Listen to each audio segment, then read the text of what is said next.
Bienvenidos a NTD Noticias, mi nombre es María Laura Claverí y estas son las noticias de hoy. Los Centros para el Control y Prevención de Enfermedades de Estados Unidos emitieron una nueva orden que obliga a llevar mascarillas tanto en aviones como en todos los transportes públicos a partir del 1 de febrero. Senadores republicanos se unen para apoyar un proyecto de ley que evitaría que la administración Biden suspenda las nuevas concesiones de petróleo y gas en tierras y aguas federales.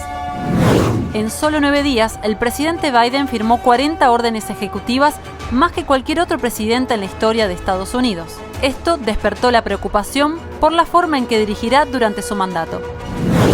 Y siguen los problemas en las fronteras. Casi 700 inmigrantes con rumbo a Estados Unidos quedaron varados en una playa en Colombia.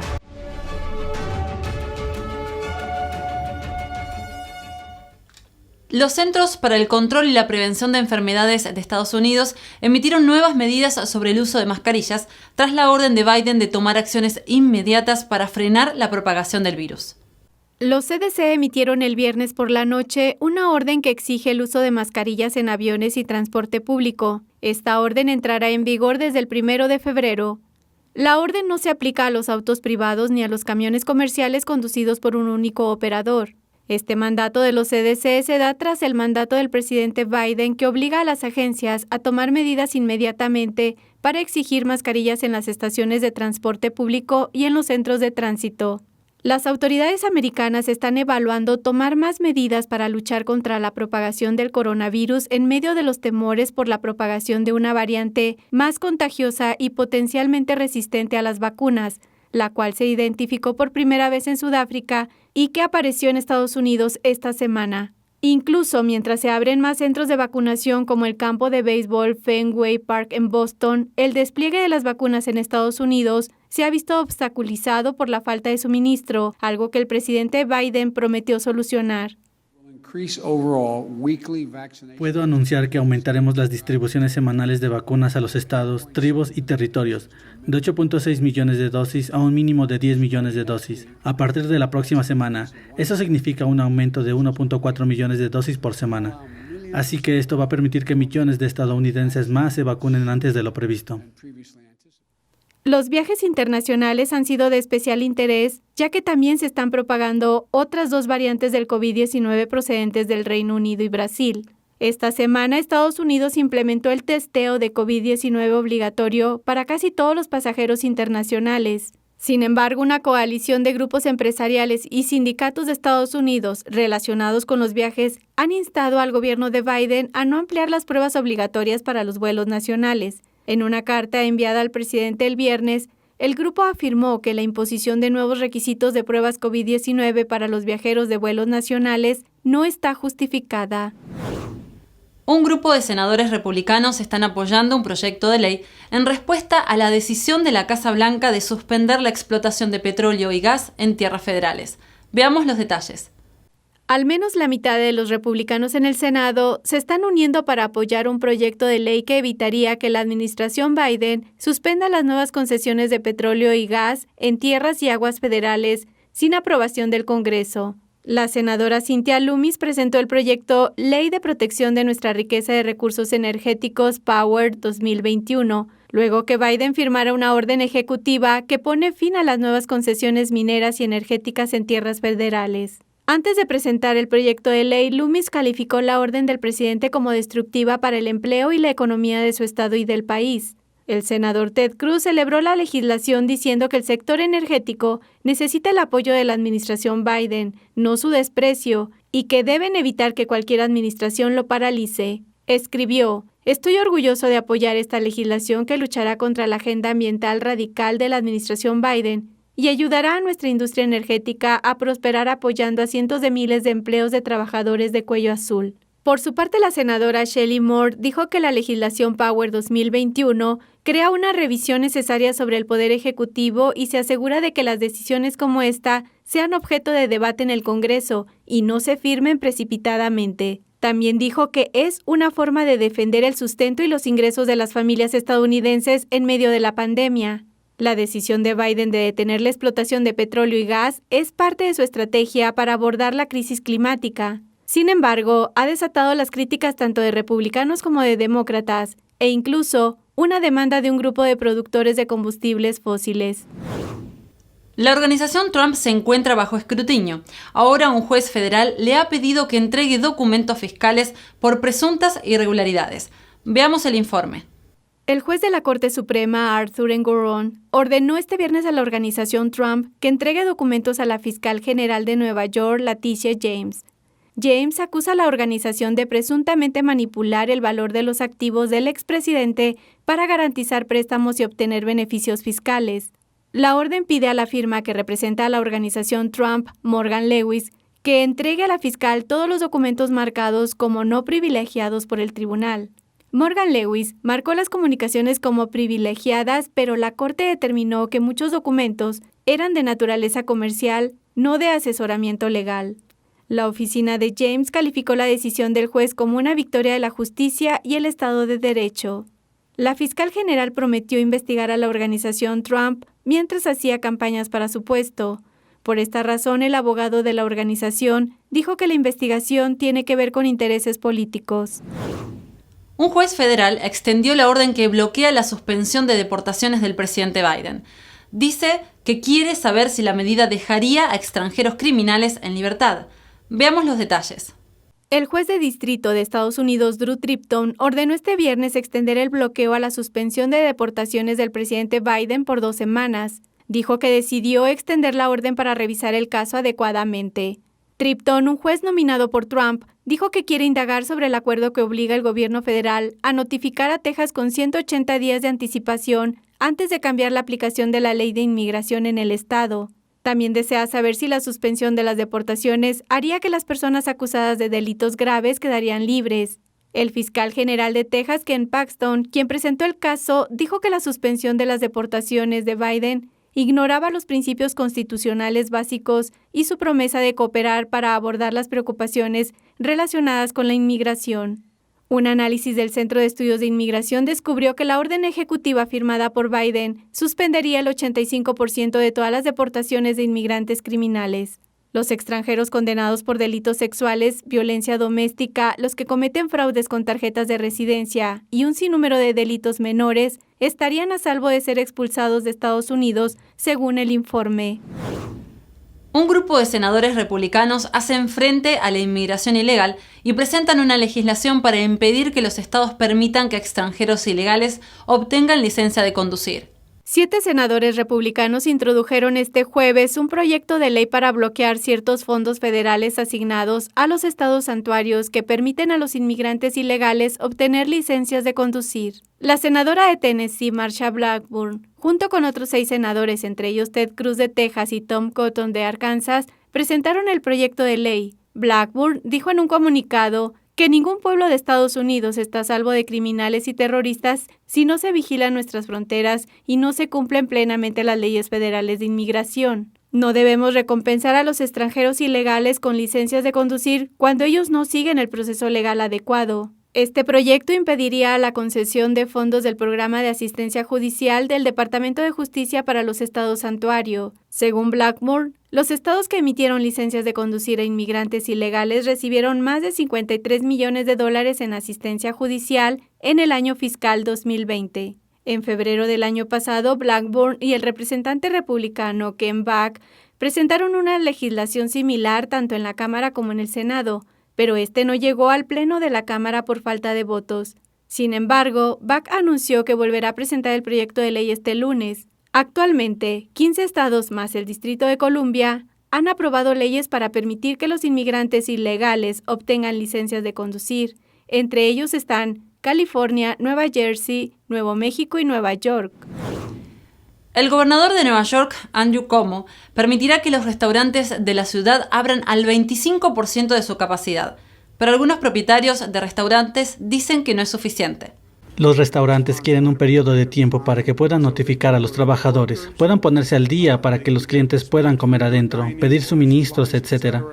Por lo que estamos hablando de un 25% de capacidad para comer adentro el día de San Valentín. Dice que eso dará a los restaurantes tiempo suficiente para preparar a los empleados y abastecerse. Pero la New York City Hospitality Alliance, que representa a los restaurantes, dice que el gobernador no debería hacerles esperar hasta el 14 de febrero, y el grupo dice que el 25% no es suficiente cuando los restaurantes de otras partes de Nueva York pueden tener el 50% de su capacidad. Dice que los bares y restaurantes de Nueva York han perdido más de 140,000 puestos de trabajo en el último año. Los países occidentales se dirigen hacia una nueva forma de comunismo. Según un autor francés, la crisis a la que nos enfrentamos por la pandemia está redefiniendo el equilibrio de poderes económicos y políticos entre los gobiernos y los gigantes tecnológicos. Estos son los detalles. La historia nos dice que el comunismo es una ideología que conduce a regímenes dictatoriales autoritarios. Ahora, un autor francés cree que los recientes acontecimientos están mostrando otra cara del comunismo. El comunismo consiste en que todos los medios de producción están controlados por el Estado. Luego se redistribuye entre la gente. Hoy en día no son los estados los que poseen los medios de producción, sino un pequeño grupo de grandes empresas. En el Manifiesto Comunista, Karl Marx habló del debilitamiento del Estado. Según Piacentini, las grandes empresas están formando ahora una nueva élite que lleva a cabo esta agenda. Tenemos que recordar que el paso final del comunismo, tal como lo escribe Marx, es la eliminación completa del gobierno.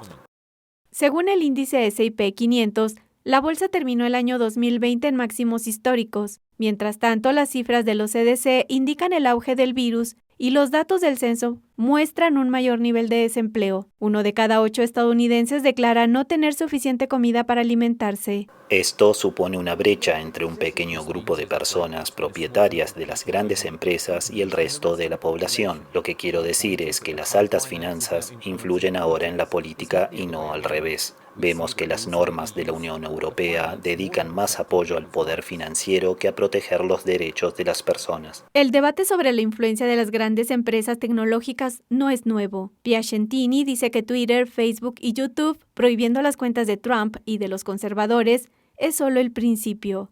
Dice que otras ideas como el salario mínimo para todos, la desaparición de la cultura, las tradiciones y las fronteras entre países están en el programa de los partidos de izquierda de todo el mundo y dan soporte a lo que Marx llamó el último paso del comunismo. El presidente Biden firmó más órdenes ejecutivas en sus primeros 9 días que cualquier otro presidente en sus 2 primeros meses de mandato. La administración se enfrenta a algunas demandas por sus órdenes y algunos acusan a Biden de sobrepasar su autoridad. Veamos con más detalle estas órdenes ejecutivas y lo que significa para los ciudadanos. El presidente Biden firmó unas 40 órdenes ejecutivas en sus primeros 9 días en el cargo. Si lo comparamos con el historial de los expresidentes Trump y Obama, parece que Biden comenzó con fuerza. Incluso el presidente Roosevelt, que es el que más órdenes ejecutivas firmó en la historia, tampoco comenzó con tanta agresividad como Biden. Esto hace que algunos estén preocupados por la forma en que dirigirá durante su mandato. Pero, ¿cuál será el impacto de sus órdenes en la vida cotidiana de los estadounidenses? La gente piensa que las órdenes ejecutivas son una forma alternativa de legislar, pero en realidad lo que pretenden es que el presidente tenga generalmente una importante discreción a la hora de decidir cómo aplicar determinadas leyes. Siempre va a haber un deseo en el partido entrante de decir, bueno, el presidente anterior era incompetente, o le faltaba o no hacía lo suficiente. No puedo identificar ninguna que represente para mí un cambio de dirección, un cambio real en la forma en que la administración, un cambio real en que la forma... Entre el montón de órdenes de Biden, la mayoría están relacionadas a la respuesta al virus, pero Gatzman dice que la mayoría de las órdenes ejecutivas de Biden sobre el virus son más para alardear que para cambiar la situación realmente. No puedo identificar ninguna que represente para mí un cambio de dirección, un cambio real en la forma en que la administración Trump estuvo manejando el problema del COVID, excepto, por supuesto, que hay más tendencia a querer federalizar las cosas en la administración Biden que en la administración Trump. Pero algunas órdenes ejecutivas sí tienen un impacto importante en los estadounidenses, como el bloqueo de las deportaciones durante 100 días, que fue impugnado en los tribunales y suspendido temporalmente por un juez federal. Esto, creo, fue más allá de la simple discreción ejecutiva, hasta el punto de hacer un cambio en la política, esencialmente la política que el Congreso había adoptado a través del proceso legislativo.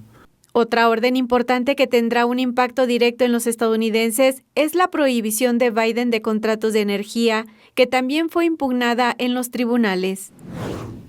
Una de las acciones recientes del presidente Biden fue abolir la Comisión 1776 de la administración anterior, a la que calificó de ofensiva.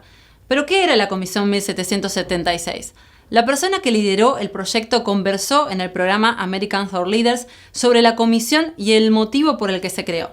En noviembre del año pasado, el presidente Trump firmó una orden ejecutiva para crear una comisión que revisara los orígenes de la nación y reuniera a los estadounidenses a partir de sus principios fundadores. La Comisión 1776 explicaba lo importante que son los conceptos y principios inscritos en la Declaración de Independencia. Uno es que todas las personas son creadas iguales. También expuso algunos conceptos que desafiaban esos principios, como la esclavitud, el fascismo y el comunismo. Otro desafío es la política de identidad, la idea de que la sociedad tiene que administrarse según la raza, el género u otra identidad de grupo de una persona. El profesor Matthew Spalding, director de la Comisión 1776, dijo que la política de identidad es similar al concepto de derechos de grupo de John Calhoun, que usó para defender la esclavitud. Históricamente, una vez que se empieza a ir por el camino de los derechos de grupo, eso tiende a ser problemático, porque un grupo podría tener derechos hoy, pero podría no tenerlos mañana y podría cambiar. Preferimos que se fundamente en una base intelectual, moral, más firme, en una idea que es inherente a la naturaleza humana. Eso es lo que hicieron los fundadores, esa es la gran ventaja que nos dieron. La comisión debía publicar varios informes durante 2 años, pero el presidente Biden lo prohibió en la Casa Blanca. Dijo que era ofensivo y en contra de los hechos. Spalding dijo que el informe de la comisión tocó un punto sensible.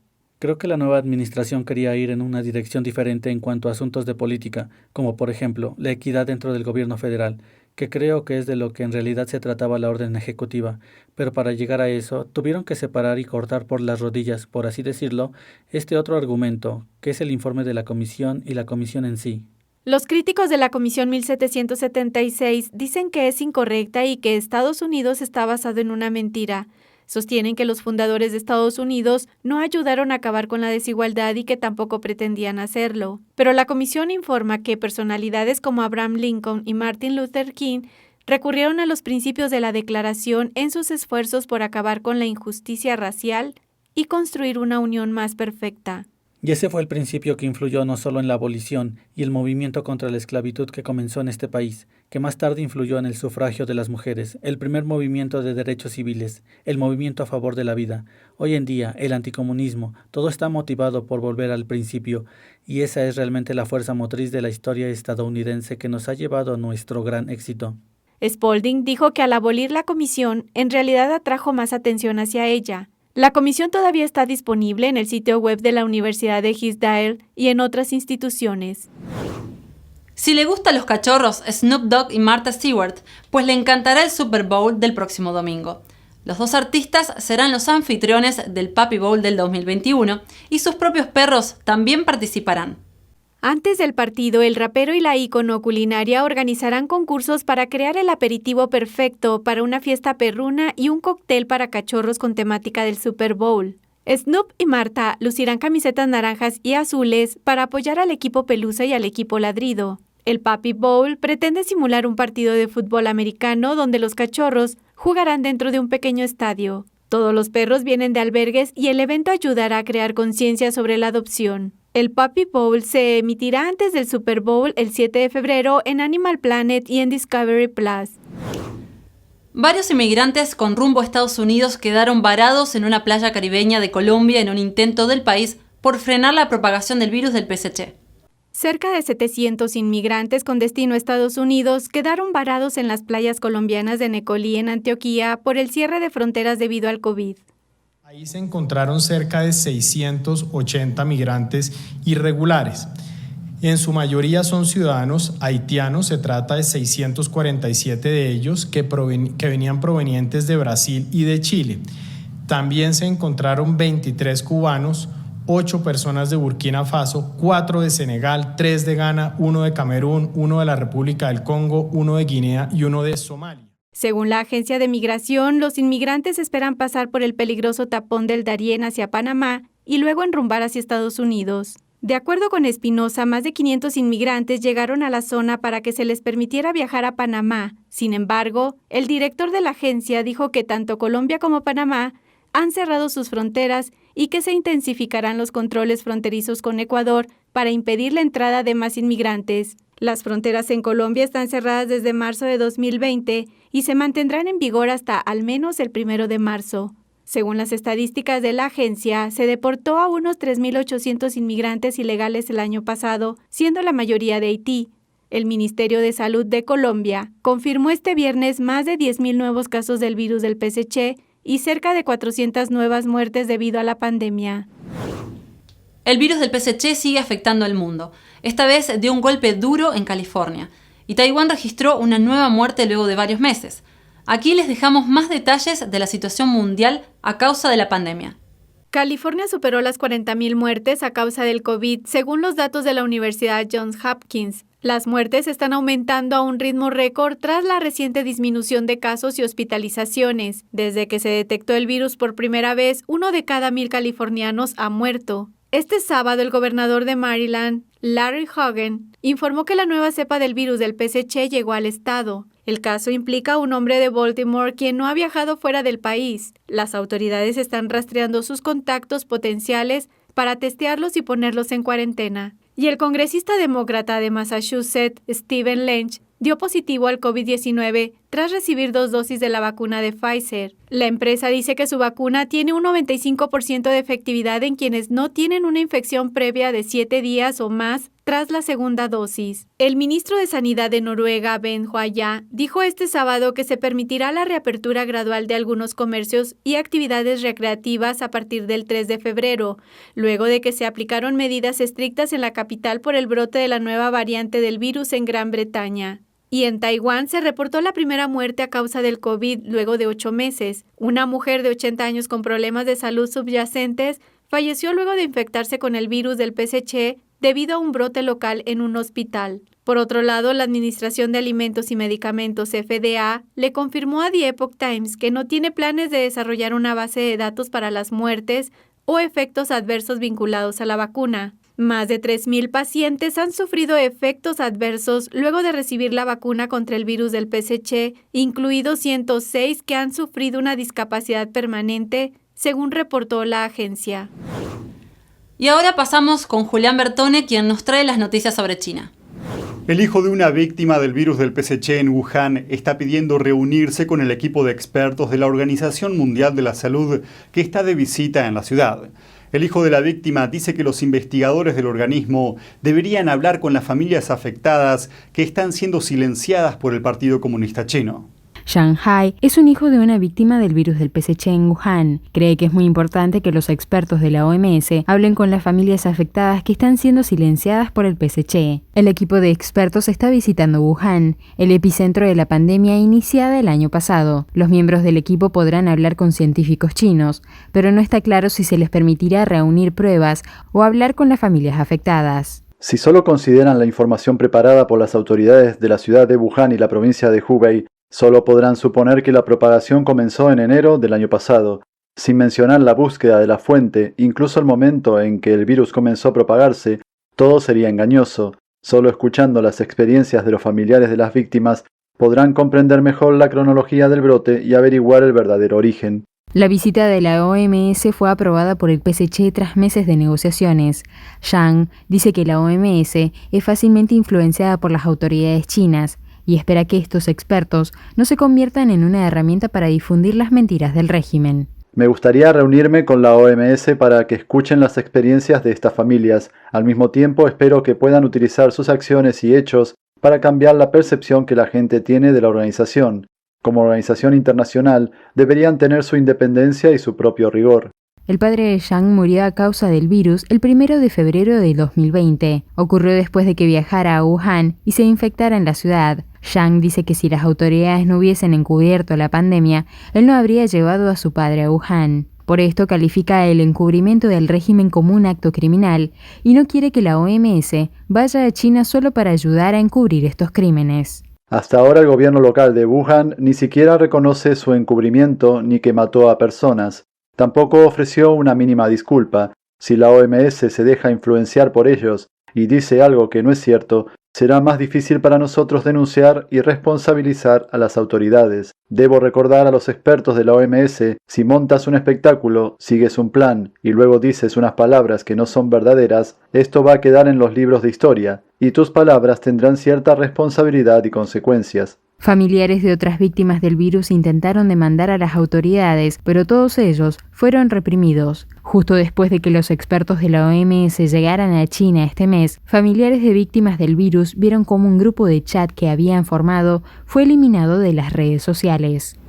La secretaria de prensa de la Casa Blanca, Jen Psaki, afirmó que Estados Unidos está en contra de utilizar equipos de telecomunicaciones del gigante tecnológico chino Huawei. Estados Unidos sospecha que Huawei tiene vínculos con el ejército del régimen y representa un riesgo para la seguridad nacional.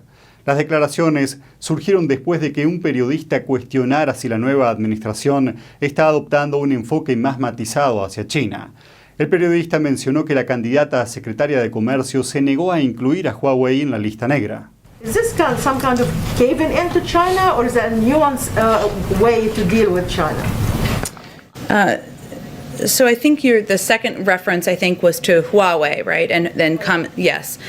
So let me just convey clearly our position on this. Let us be clear, telecommunications equipment made by untrusted vendors, including Huawei, is a threat to the security of the U.S. and our allies. Psaki dijo que la administración trabajará con aliados para asegurarse de que también utilicen redes seguras. La administración Trump prohibió el uso de equipos Huawei, citando riesgos para la seguridad nacional. El Departamento de Comercio bajo el presidente Trump también puso a Huawei en una lista negra comercial. En China, algunas empresas tienen nombres similares pero no idénticos a compañías militares. Pero bajo la dirección de Biden, el Departamento del Tesoro de Estados Unidos sigue permitiendo temporalmente la inversión estadounidense en dichas empresas. Bajo la administración Trump, Estados Unidos prohibió las inversiones en empresas militares chinas. Trump fijó como plazo límite este jueves para detener las inversiones en dichas compañías, pero ahora la administración Biden amplió el plazo hasta finales de mayo. El experto en geopolítica Brandon Weicher explica algunos de los peligros potenciales que conlleva esta postergación. If the Chinese are doing bad things and they're hiding it behind these kind of pseudonym companies, we're going to be purchasing it for another 6 months, another 5 months. So those products, if they're compromised, we'll be integrating compromised potentially products into our defense supply chain. Ampliando un poco al examinar por qué la prohibición de las inversiones en empresas militares chinas es importante para los estadounidenses y para el ejército de Estados Unidos, Weichert dice que existe un equilibrio entre no gastar en exceso el dinero de los contribuyentes y estar dispuesto a comprar a China, que según él no juega limpio. And what it really means is that the equipment and material that our fighting men and women rely on a daily basis could very well be compromised. It could be designed to fail. It could be designed to be hacked at a moment's notice that could disrupt the normal, readiness of a American military unit. La orden que figura en el sitio web del Departamento del Tesoro también prohíbe las transacciones de acciones con empresas militares chinas prohibidas. En noviembre, el expresidente Trump continuó con su enfoque de línea dura hacia Beijing, prohibiendo la inversión en estas empresas. Weichert nos ofrece su proyección sobre el enfoque de Biden hacia China. You can expect not just complete abandonment of Trump policies such as the ban that he enacted before he left. But also, I think you are going to see a degree of stabilization in the Sino-American relationship because the Biden team really wants to focus on Russia. It's the low-hanging fruit, and they really want to get more involved, I think, wrongly in Syria. And so I think those two things are going to negate the ability for the United States to really go too hard against China the way that Trump did. El enfoque de Biden con respecto a China aún no está del todo claro. Weicher señaló que las personas elegidas por el gabinete de Biden son más beligerantes en cuanto a sus políticas sobre China. Todo ello mientras fuerzas navales estadounidenses rivalizan con el régimen en el disputado Mar del Sur de China tras la llegada de Biden al poder. Estas fueron las noticias de hoy. Invitamos a toda nuestra audiencia a que se suscriban a nuestro nuevo canal de Rumble. Encontrarán el enlace en la descripción del vídeo. También los invitamos a suscribirse a nuestra lista de correo para recibir nuestras novedades, en especial en caso que debamos cambiar de plataforma. Encontrarán el enlace en la descripción. Muchas gracias por acompañarnos, que tengan una feliz noche. Nos vemos mañana.